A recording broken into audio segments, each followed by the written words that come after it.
Hello, welcome to another video of mine. Today I'll be working in my square journal. It has a different color of papers inside, and I'm trying to find a place where I can just glue this little fairy down.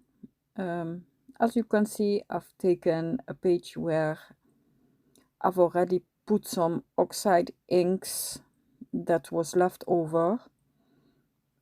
It's the white color page, and the fairy is from Flower Fairy Spring Edition from Maremi. And now I'm just using prumice stone and from Studio Light mask ball paper map pattern is from the Grunge collection. So once I've done that, I will put a little bit on, as you can see, of my oxide ink on my mat, and then I take my brush and I splatter some of the oxide inked, just very subtle, not very much subtle. It will also dry up subtle because you don't see it that too much. Then I'm gonna take my Cadence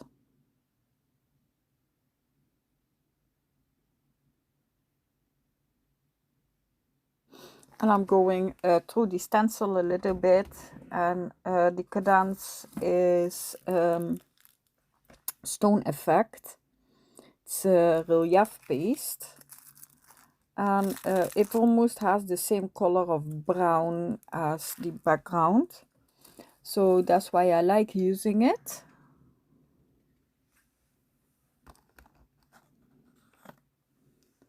And before I'm using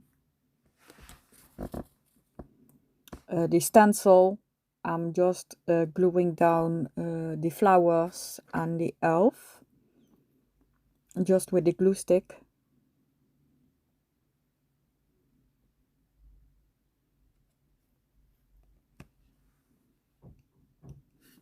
And from there I'll be going over it to seal it with my gesso, my clear gesso from Art Basic.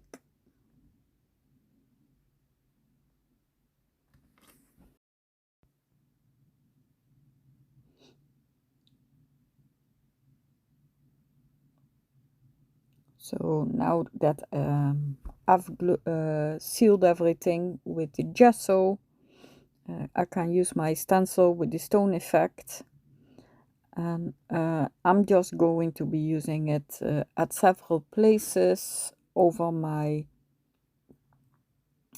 page, and just a little bit here and there, not very much.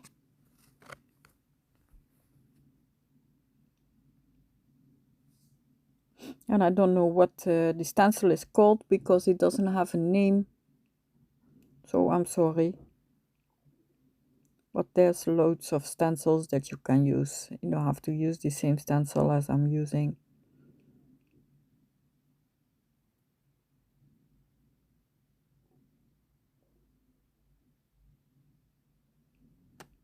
So now I'm gonna dry it, even though I use just a thin layer and it dries very quick. I still want it to dry because I don't want to smear it out.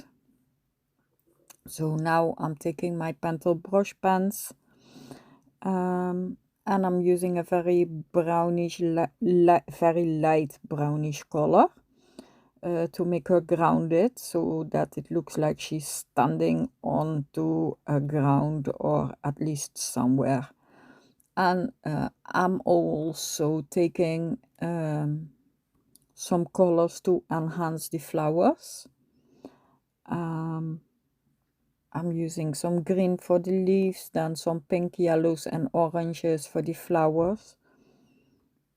And also the sweater, I want to put a little bit more to enhance the shadows that are there. So I'm taking the colors to make it look like there's more shadow also, and a little bit of brighter color, of course.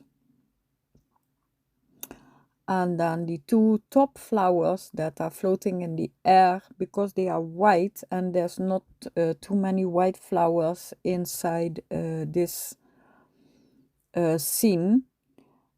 So I'm taking the pinkish color, very light pink. It's actually it's a skin color, and I'm using that to brighten up that flower and give it, of course, another color. And it's just, you just slap it on. You can see I'm not really coloring it, I'm just slapping it on and then wiping it a little bit with my finger. Then I'm coming in with some letters because this is a mixed media background that I wanted to make. So I'm just taking some letters and then I'm taking distress oxide weathered wood, and then I'm just stamping them in some different places. I like it better that way. I love to do that, though it's still not too busy. Normally for me it's a very busy background, but I'm keeping it toned down.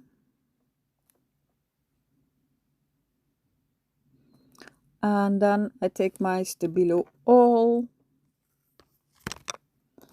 and I'm also shadowing a little bit. I was thinking before maybe I should use brown or something like that, but if you just put a little bit on your mat, add some water and then tone it down, the black color I mean, you can just shadow anywhere you want, and when it dries up it looks a little bit more grayish because you've added loads of water. And that's the look I was going for, so not too black.